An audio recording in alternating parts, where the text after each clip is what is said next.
Hey guys, this is Matt, and you're watching TV Punch for Wednesday, November 4th, and today I'm going to be talking about Arrow Season 4, Episode 5, titled Haunted. Going to run through a couple quick hit items, and then talk about the major plot points in this episode. So with that said, watch out for spoilers. If you haven't seen the episode yet, pause this, go watch it, come back, you'll be glad you did. So let's get into a couple of quick hits, the first one being Curtis Holt. We get a couple of really cool Easter eggs with him. The first one being that he has the letters FP on his gym bag, which stands for Fair Play, which is a big staple with the Mr. Terrific character in the comics. And I'm pretty sure on the right hand, the right sleeve of his jacket also said Fair Play. I tried to freeze frame it on when it aired on TV. I couldn't quite get it, but I'm pretty sure that's what it said, and that's another big staple. And then he mentions to Felicity that he's an Olympic decathlete, which, again, in the books, a big staple with Mr. Terrific. I think he's a martial artist and a great fighter, too, but he's an Olympic athlete. And I didn't know if we would get that in this show or not, but apparently we do, so we're probably going to see more of that since they mentioned it this time around. Can somebody tell me how Felicity got a dead peacock feather so fast? Do they just keep those things laying around in the arrow cave? Does Oliver make special arrows out of them, or what? She came up with that really, really quick. Okay, so on to the major plot points of this episode. There was two major plot points. One of those are made up of two smaller points, and then there's something at the end. I'll try to explain it all. This could probably be another 4-hour video if I really wanted, so I definitely don't want that. I'm going to try to hit these at a really high level. I'm most definitely going to leave something out, so be sure to leave a comment below if I left something major out. But the first big plot point is Constantine. Constantine comes to the DC TV universe. We learn that he and Oliver go way back to the island, so he's actually in the flashback scenes. Finally, I think this is the first episode where I enjoyed the flashback scenes, and I sort of see how they tie in to the present-day story. Not that they have to, but they always have before. But Oliver meets Constantine on the island. He's there because he explains that Lian Yu is something more than what it seems. It's not just an island. He gets captured by the men that Oliver is working for, but he manages to escape. He gets Oliver to help take him to one of these mystical spots, and he retrieves a mystical artifact. I think he called it the Orb of Horus. Basically, it's like a mystical spell book, he explained. And he showed Oliver how it works. He was able to use it to remove some tattoos from his arm and put them on Oliver's body. And that did something to Oliver. We don't know what yet. He said that Oliver asked him what he did, and he said that when the time comes, he'll know how to use it. So I don't know what that it is, but I would be willing to say that it's going to come into play when he has to take down Damien Dark, probably near the end of the season. But the scene with Oliver and Constantine actually retrieving that artifact was great. It was like something straight out of Raiders of the Lost Ark. I really, really wanted them to say, "Throw me the idol, I'll throw you the whip," but we didn't get that. But it was really kind of cool to see how they met. So then, in present day, Oliver calls him up, says, "I need that favor you owe me," and he asks for Constantine's help to join Sarah back with her soul, essentially. Which leads me into another plot point, which these two blend together. But throughout the majority of this episode, we have Sarah running around attacking people, attacking girls specifically that look like Thea. So we learned a couple episodes ago that if you're brought back from the Lazarus Pit, the only thing that can kind of ease the craving of killing people is to kill other people, and the only way to get rid of it altogether is to kill the one that killed you.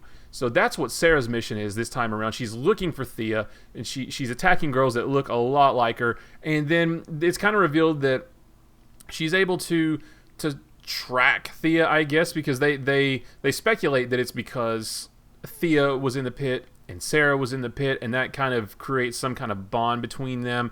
So through most of the episode, Sarah's running around like a crazy person, attacking random people. They are eventually able to take her down, and that's when Constantine comes in and works his magic to get her soul back.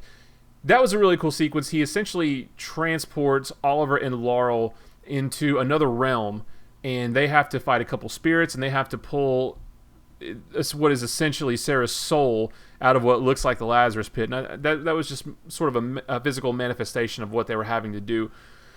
It was a pretty fantastical thing for Arrow. There's a lot of magic and spirits and souls and other realms and things like that. And at the end of it, we don't see Sarah at the end of the episode. We're told that she's resting, but I kind of think that she's going to be pretty much back to normal. She's probably going to be a little bit crazy here and there, but she's pretty much back to normal. I'm kind of okay with that resurrection. I'm still not okay with Laurel's crazy thinking, and what is she doing? What is she thinking? Why does she want to put Sarah back in the pit? That's still a little bit out there, but we're past that now. So now we're left with, they did this crazy thing to revive Sarah, and even though it was really fantastical for Arrow, we haven't really seen anything quite like that before, I'm okay with it because it's a comic book show. And if you think about the crazy ways that dead comic book characters have come back to life, I mean, hell, when Nightcrawler died in the X-Men books several years ago, the way they brought him back was they actually went to heaven and got him, and then they ended up having to go to hell and doing some stuff too. So comic book resurrections have been a lot crazier than this, so I'm actually okay with it completely. It fits in with the theme of this season with Damien Darhk and all his mysticism that surrounds him, and that was really cool too because Oliver actually mentions Damien Darhk to Constantine, and Constantine warns him, leave town, this guy's dangerous, he's going to make what you faced in the other realm look like child's play. I'd love to see him stick around for a little while, but Matt Ryan's not under any contractual obligations to come back, although he would like to do it again, I think. But I'd be willing to say that we'll see him again in Arrow or maybe one of the other two shows. I think we'll see him back in Arrow because I think they're going to ride it in to where they'll need to get Constantine's help again in order to take down Damien Darhk, which is going to be really, really cool. But overall, it was a really cool. That was the major plot of this episode was Sarah doing her thing, Constantine trying to help get her back to where she was, and they accomplished that. That was a really just great overall story, and they really pulled it off. So the other major plot point from this episode is that Damien Darhk he sort of commands Captain Lance to break into a federal database, essentially. He gives him this little device, and he says that he needs to plug it into some federal database and do some stuff. Lance, of course, takes us to Oliver. They come up with a plan, and it was really cool because Lance and Diggle actually work together to go accomplish this task. We have hardly seen any scenes with Lance and Diggle together for more than just a couple minutes, so it was really cool to see them work together. It's almost kind of like a neat buddy cop movie or something like that. I'd like to see them work together some more. But when they plug this device in, they realize that it's actually erasing names. And one of the names it erases is Andy Diggle, John's brother, which leads us down the path of why was his name in this federal database? Why is it getting erased? So this was a really big deal for this episode because for a couple of years now, Diggle has been wanting to find out, why was my brother killed? Who put the hit on him? What was he into that got him killed? We find out that he was essentially a crime lord in Afghanistan. He was involved in weapons and drugs and murder and things like that. And Hive wanted to get in on that. They wanted a piece of the action, and as Damien Darhk says, they don't play well with others. So they hired Deadshot to take out Andy, and that was that. My theory is that the names that were erased are a list of Hive operatives, and they needed to erase all record of those people existing. So that's my theory right now for why those names are being erased. We haven't heard the last of this story. This is definitely not done.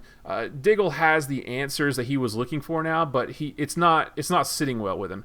He's definitely not done. We're going to keep looking into this, so hopefully that will lead to more scenes with Diggle and Lance, and that's definitely going to open the door for more information about Hive, which is going to lead to more information about Damien Darhk. It's all coming together really well. And then the last thing that happens in this episode that's going to set up next episode is that Curtis finally decrypts Ray's message to Felicity.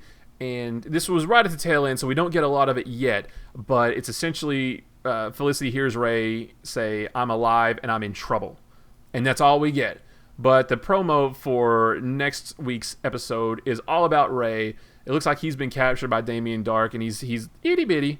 So they've got to rescue him. So that's more set up for Legends of Tomorrow, and Flash has kind of driven that to the ground a little bit. I understand that we got to get there, and I'm excited for Legends of Tomorrow, but I'm really enjoying this story. I'm really enjoying the Arrow and Flash stories that they're telling. So I want to get all this Legends of Tomorrow set up out of the way and get back to the basics of these shows, and then enjoy Legends of Tomorrow when it premieres later in the year, or I can't remember when it's going to happen.